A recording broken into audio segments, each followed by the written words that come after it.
The OSI teaches that everything in the universe happens according to the grand plan. But the stranger that arrived in Halcyon was an unplanned variable. From the moment he landed in Emerald Vale, his actions altered the course of history. The events on Tartarus brought about the end of the board's authority. But the board's mistakes would haunt the colony for decades to come. The damage they left behind would require the work of a generation to repair. Dr. Phineas Wells began reviving a handful of the Hope's colonists, engineers, scientists, technicians, and intellectuals. They were among the brightest minds the Earth had ever sent out into the stars.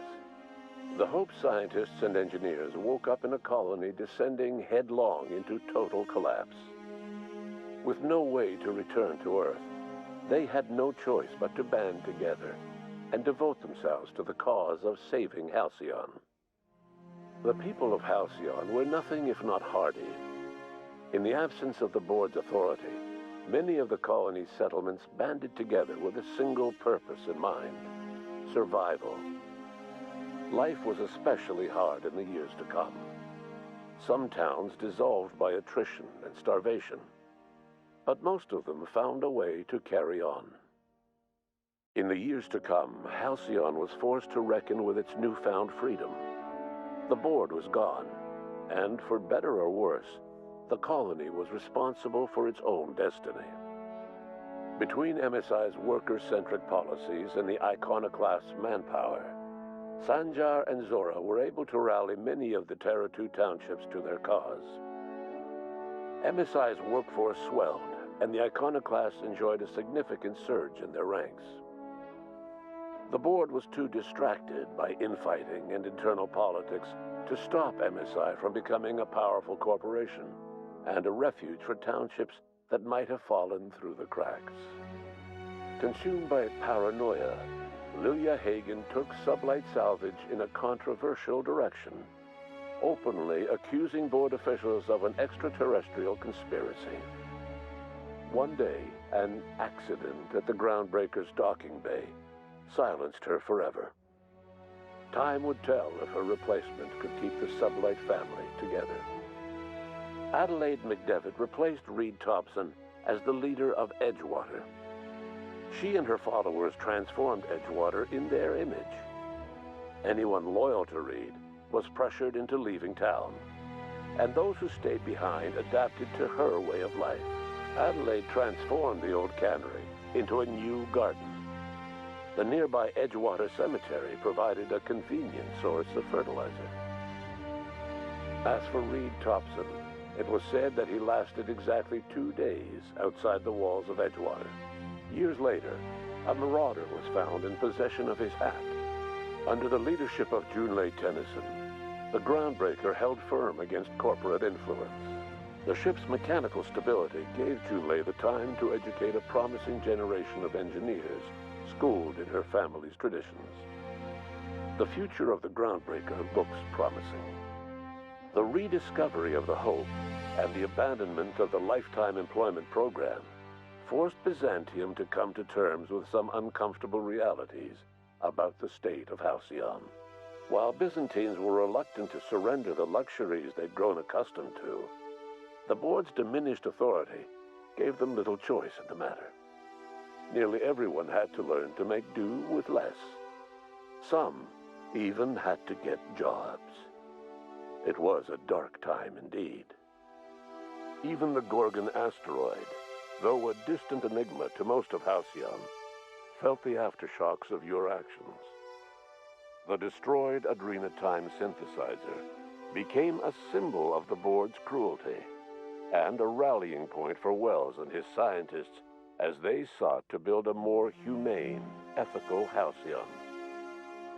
They cleared the dead from Gorgon's laboratories and repurposed them to aid in the crucial work of solving the colony's nutrition crisis.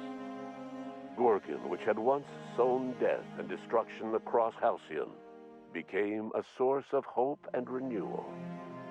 The Gorgon Project's final explosive end was bittersweet for Olivia Ambrose. She wandered the colony's fringes alone, searching for others like her who despised the board and meant to destroy them. In time, she found Phineas Wells and his cadre of scientists, and she joined them in their efforts to save Halcyon. For a while, she even knew an uneasy peace. But for all that, Olivia found purpose in Wells' project.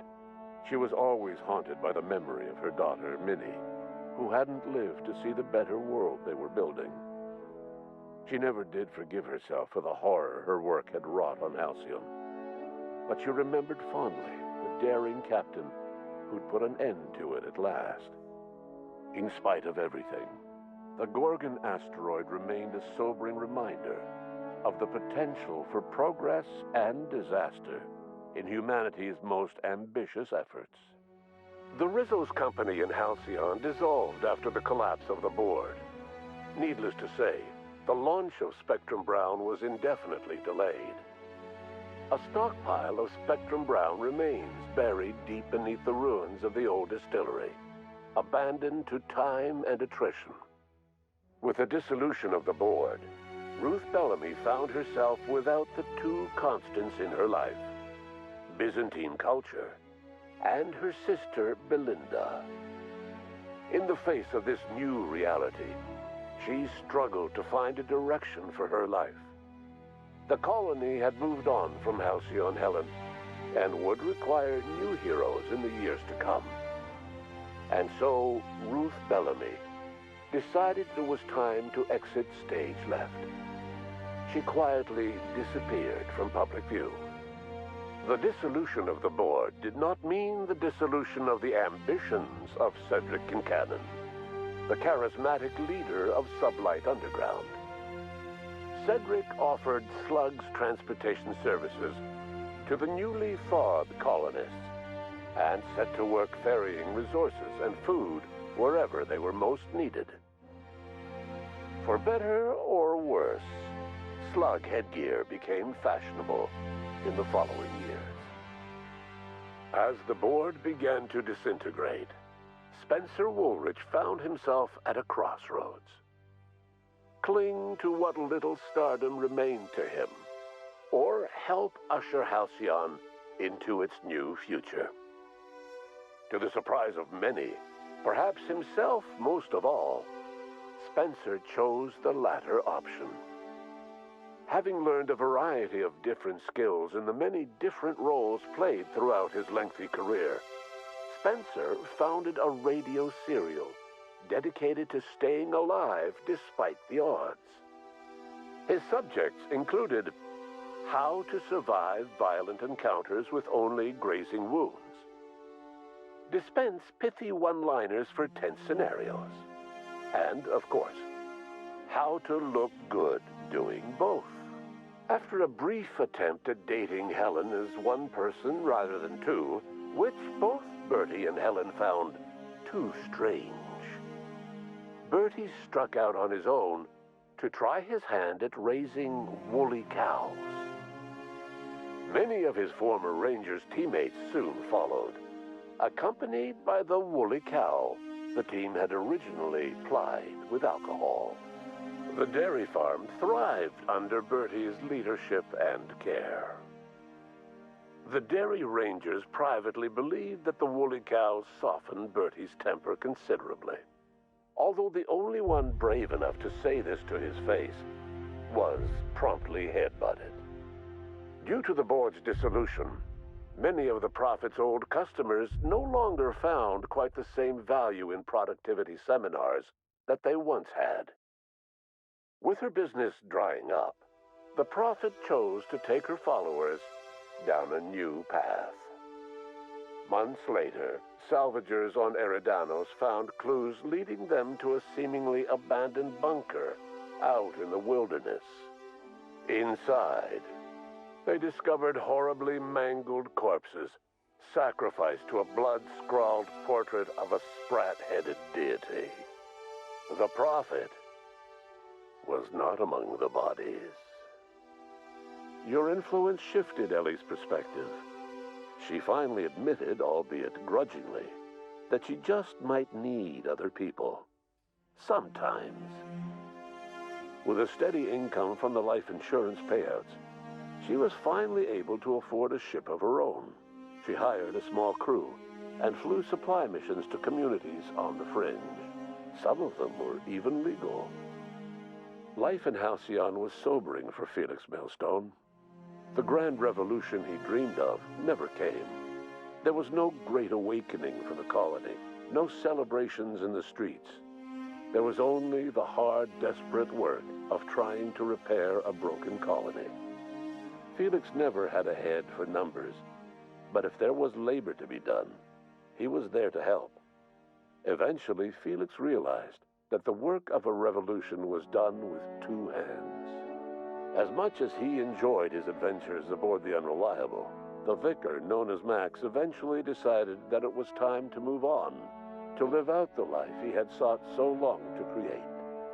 He knew there were many in the colony who carried burdens much worse than the ones he had struggled with, and he devoted himself to easing their suffering wherever he could. He only ever took up arms again to defend the defenseless.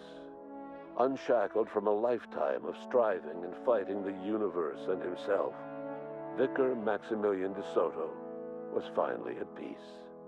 Once the matter with the Hope colonists was resolved, Junlei bashfully asked Parvati if she'd like to join her permanently on the Groundbreaker, and Parvati enthusiastically, if somewhat awkwardly, agreed.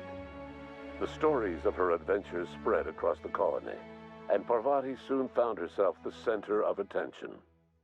Having served as the engineer of a renowned spacecraft, tramp freighters and wildcat miners sought her out by name, and in no time, she was a fixture in the Groundbreaker's mechanical ecosystem.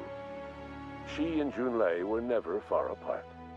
Nyoka returned to Monarch to take another crack at making a permanent life for herself.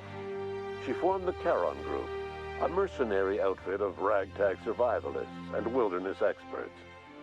Anyone in need of a guide, or just looking to throw back a beer and swap stories, could find her camping on the trail or clearing an infestation.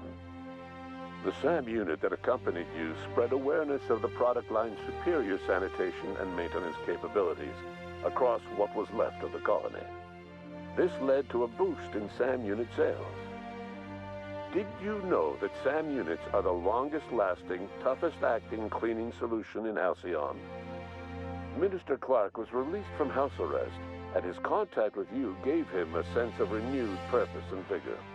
Once it became clear that no help would be coming from Earth, he threw his considerable efforts and talents into helping Halcyon manage the crisis before it. As for Dr. Phineas Wells, he spent his remaining years in his orbital lab. He eventually came to terms with his own past and was able to forgive the mistakes of his younger self by devoting his remaining years to serving the colony. In the end, Dr. Wells was able to save every scientist and engineer aboard the Hope. Over the next decade, nearly all of the Hope's remaining colonists were successfully revived. Halcyon saw a period of rapid technological and scientific advancement. Breakthroughs in dietary supplements saved the colony from starvation.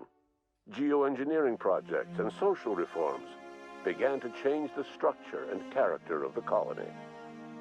Dr. Wells laid the groundwork for the project to save the colony, but he would never live to see the fruits of his labor. He passed away a few years later. His work was carried on by the scientists and engineers he revived. Today, Halcyon has stabilized. The people of the colony work hard to adapt to their new circumstances. Nearby colonies send aid and supplies. Life will never be easy in Halcyon, but for the first time in its history, there exists a sense of real, genuine hope about the future. And what about you, the unplanned variable in the history of Halcyon? You brought an end to the riot on Tartarus and partnered with Chairman Rockwell to run the colony together. As Halcyon looked toward the future, you remained a constant presence in the colony's administration. You were never weighed down by bureaucracy, and you never had to dirty your hands with politics. You had people who did that for you. By your influence, Halcyon survived the turbulent years that were to follow. No one knows what's happened to Earth, and no one knows what the future has in store for Halcyon. All we know for certain is this: the name of the Unreliable and that of its intrepid captain will remain the subject of countless stories for years to come.